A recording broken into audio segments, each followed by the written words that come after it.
The day after Thanksgiving, my family insisted I join them for Black Friday shopping.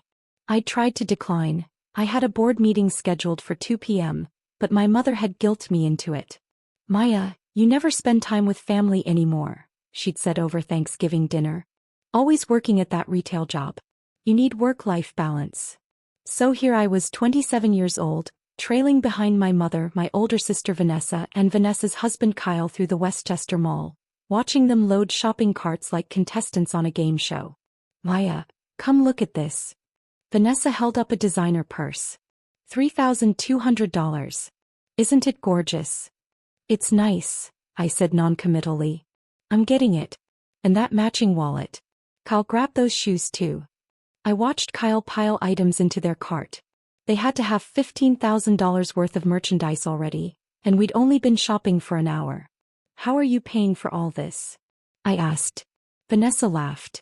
"Store credit, obviously. We opened cards at every store. Don't worry, we'll pay them off eventually." My mother emerged from a dressing room wearing a coat that cost more than most people's monthly rent. "Perfect. I'm taking this and those 3 dresses and that jewelry set we saw. Mom, that's over $10,000. It's Christmas. I deserve nice things. Besides, I'm using your employee discount." I froze. "Pie what? Your employee discount? You work in retail, don't you? At that little boutique? We used your name. They gave us 40% off." My stomach dropped. "Which stores?" "Oh, all of them. Nordstrom, Bloomingdale's, Saks, that jewelry place. We just told them you were an employee and they looked you up in their system." "It's wonderful." I pulled out my phone with shaking hands. They'd used my name. My actual name. In the system. The system I owned. What my family didn't know, what they'd never bothered to ask about, was that I wasn't a retail employee. I was the founder and CEO of Morrison Retail Group, a holding company that owned 17 luxury retail chains across the Northeast, including every store they'd just shopped in. Last year's revenue, $340 million. My personal net worth, $87 million. I'd started the company 5 years ago with a $200,000 investment and a vision for modernizing luxury retail. I'd kept it quiet, operating under my full legal name, Maya Elizabeth Morrison, while my family knew me as just Maya Morrison. Close enough that they'd never connected the dots. Until now, when they'd fraudulently used my identity to get discounts they weren't entitled to. "How much have you spent using my name?" I asked quietly.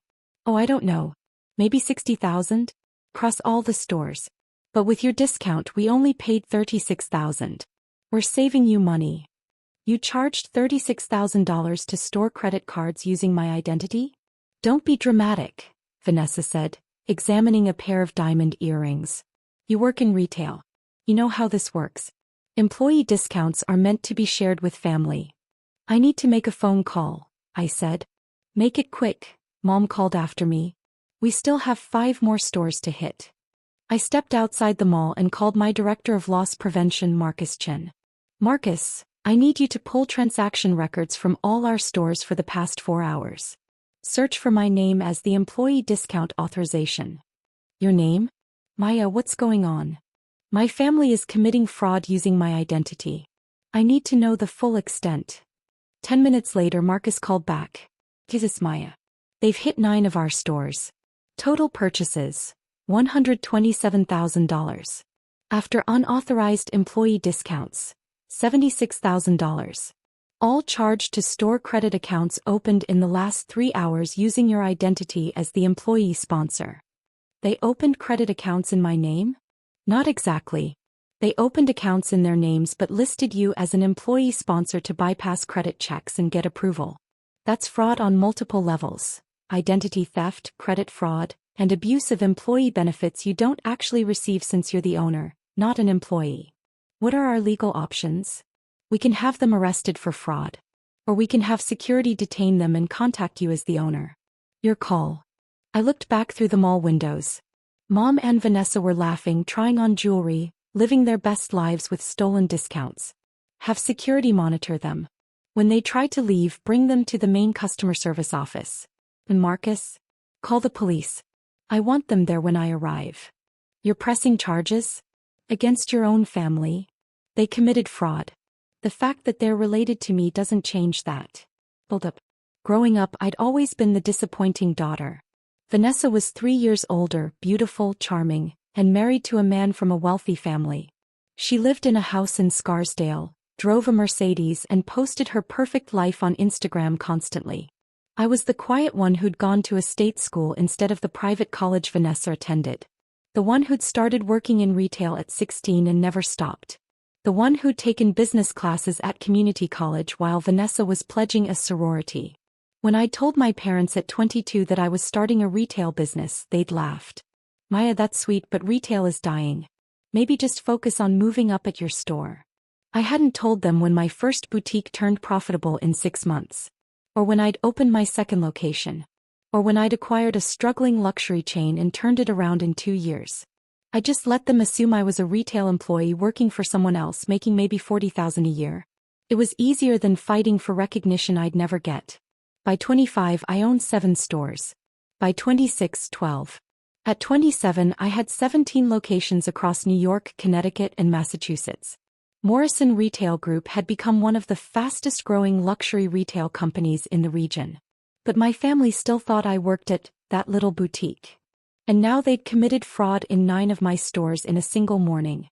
I returned to the mall and found them at Tiffany & Co., a luxury jewelry store I'd acquired 8 months ago. Why? Perfect timing.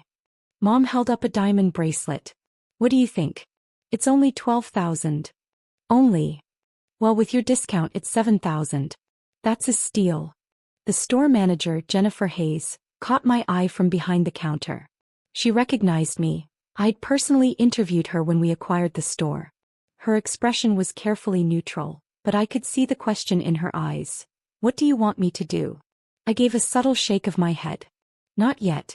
Mom, Vanessa, we need to talk about this. Talk about what? Vanessa was trying on a ring. Kyle, what do you think of this one? About you using my name to get discounts you're not entitled to. Oh, don't be so uptight, Mom said. Everyone does this. It's not a big deal. It's fraud. Vanessa rolled her eyes. It's family helping family. Don't be dramatic. My phone buzzed. Marcus, security is in position. Police are 5 minutes out. Your call. I looked at my family. At Mom holding $12,000 worth of jewelry she couldn't afford. At Vanessa, dripping in diamonds she'd bought with fraudulent discounts. At Kyle loading up another cart like this was normal. They'd never respected my career. Never asked about my success. Never acknowledged my achievements. They'd just seen an opportunity to exploit me and they'd taken it. I texted Marcus back. Proceed with plan. Revelation. We were approaching the mall exit when 3 security guards stepped in front of us. Excuse me, the head of security, a tall man named David Rodriguez, said. We need you to come with us to the customer service office. There's an issue with your purchases. What issue? Mom demanded. We used employee discounts. Maya works here. Ma'am, please come with us. We can discuss this in the office. This is ridiculous. Maya, tell them. I said nothing. They were escorted to a large customer service office on the 2nd floor. Inside, Marcus Chin was waiting with 2 police officers and a representative from each store they'd visited. What is this? Vanessa's voice had gone shrill. Maya, do something. David Rodriguez gestured to the chairs. Please sit down. We're reviewing some transactions. Mom sat reluctantly. Fine. But this better be quick. We have more shopping to do. Marcus stepped forward. Mrs. Morrison, you and your daughter have made purchases at 9 stores today totaling $127,000. You received unauthorized employee discounts totaling $51,000 by falsely claiming Maya Morrison as your employee sponsor. It's not false. Maya works in retail. Mrs. Morrison, Marcus continued calmly, Maya Morrison is not an employee of any store in this mall. She's the owner. The room went silent. What? Mom's voice was barely a whisper. Maya Morrison is the founder and CEO of Morrison Retail Group. She owns 17 luxury retail chains, including every store you visited today. Vanessa looked at me, her face pale. That's impossible. You work at a boutique. I own the boutique, I said quietly. And 16 other stores. I founded Morrison Retail Group 5 years ago. Current annual revenue is $340 million. You're lying, Mom said, but her voice wavered. Marcus pulled up a presentation on the office monitor. Morrison Retail Group corporate structure. CEO and majority shareholder, Maya Elizabeth Morrison. My professional photo filled the screen, along with my credentials, my company's portfolio and financial highlights. You're a millionaire? Vanessa whispered. Yes. My personal net worth is approximately $87 million. Kyle dropped into a chair, his face ashen. But you drive a Toyota, Mom said weakly, as if that proved anything. I drive a reliable car because I don't need to prove my success with expensive vehicles. Unlike some people who commit fraud to maintain appearances. One of the police officers stepped forward. Ms. Morrison, you're the complainant in this case? Yes. They used my identity to fraudulently obtain employee discounts they weren't entitled to, and they opened store credit accounts using my name as an employee sponsor. That's identity theft and credit fraud. Maya, you can't be serious, Vanessa said, tears starting to form. We're your family. You're thieves who happen to be related to me. There's a difference. We didn't know. You knew you didn't work for these stores. You knew you weren't entitled to employee discounts. You used my name without permission to commit fraud. The fact that you didn't know I own the stores doesn't change what you did. Mom stood up. We'll pay it back. All of it. Just don't press charges. Pay it back with what money? I asked. Vanessa, you and Kyle are $70,000 in credit card debt. Mom, you're 3 months behind on your mortgage. You can't afford to pay back $76,000. How do you know that? Mom's voice was sharp. Because I run background checks on anyone who opens large store credit accounts. It's standard fraud prevention. When your names came up flagged to my identity, I pulled your complete financial records. Marcus handed me a tablet showing their credit reports. They're all in financial crisis. This shopping spree was likely an attempt to buy Christmas presents they couldn't afford using fraudulent means. We just wanted nice things, Vanessa sobbed. We just wanted one nice Christmas. Then you should have bought what you could afford. Not committed fraud. The police officer pulled out handcuffs. Mrs. Morrison, Mrs. Henderson, Mr. Henderson, you're under arrest for identity theft, credit fraud, and theft by deception. Maya. Mom screamed as they handcuffed her. Stop this. We're your family. You can't do this to us. You did this to yourselves. As they were led away, Vanessa turned to me one last time. I'll never forgive you for this. I'll survive, I said quietly. Resolution. The trial lasted 2 months. The evidence was overwhelming. Security footage, transaction records, credit applications, all showing systematic fraud across 9 stores. My mother was sentenced to 18 months in prison. Vanessa got 15 months.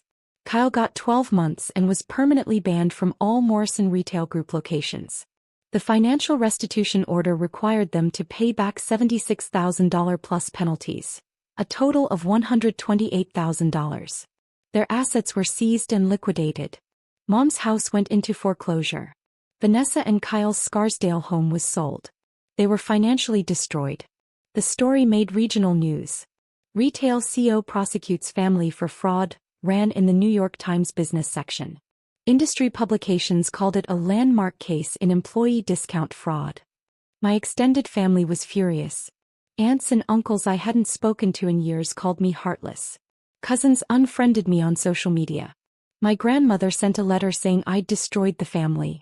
Not one of them asked if the charges were true. Not one acknowledged the fraud. 6 months after the conviction, Morrison Retail Group expanded to 23 locations. Revenue increased to $410 million. My net worth crossed $100 million. I was featured in Fortune magazine, The CEO Who Chose Integrity, How Maya Morrison Built a Retail Empire and Prosecuted Family Fraud. The article brought in new investors and partnership opportunities. Turns out, the business world respected someone who enforced standards equally even with family. 1 year after Black Friday, I received a letter from my mother in prison. 5 pages of self-pity and anger. The final paragraph, "You had everything and you ruined our lives over money. What kind of daughter does that?" I wrote back one sentence. The kind who won't enable criminals even when they're related. 2 years later, I was invited to speak at a retail industry conference about fraud prevention. I told my story. The family who saw me as a resource, the fraud disguised as family privilege, the choice to prosecute. The speech went viral.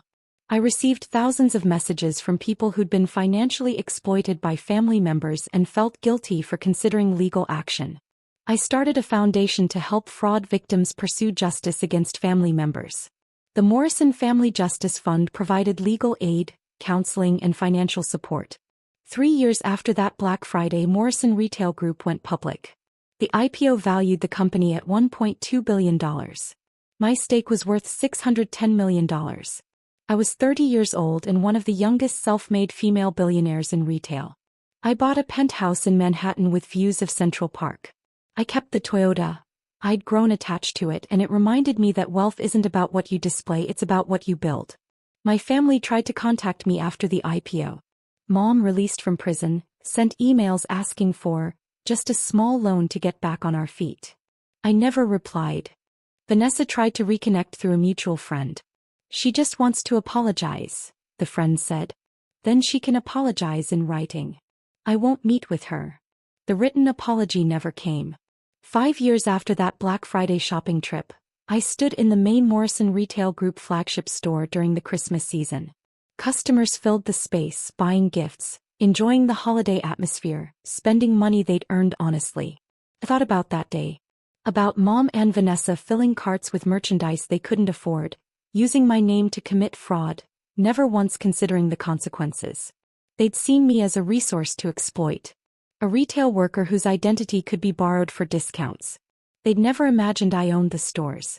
Never imagined I'd built an empire. Never imagined I'd enforced the law. And when they discovered the truth, they'd blamed me for their consequences. But I'd learned the most important lesson. Family isn't defined by blood. It's defined by respect, honesty, and integrity. My family had none of those things. So I'd built a new family. A team of employees who respected my leadership, investors who trusted my judgment, and friends who valued me for who I was, not what they could take from me. Every Black Friday since, I spent the day in my stores. Not shopping but working. Observing. Ensuring every transaction was honest, every discount legitimate, every customer treated fairly. Because I'd built my empire on integrity. And no one, not even family, would compromise that.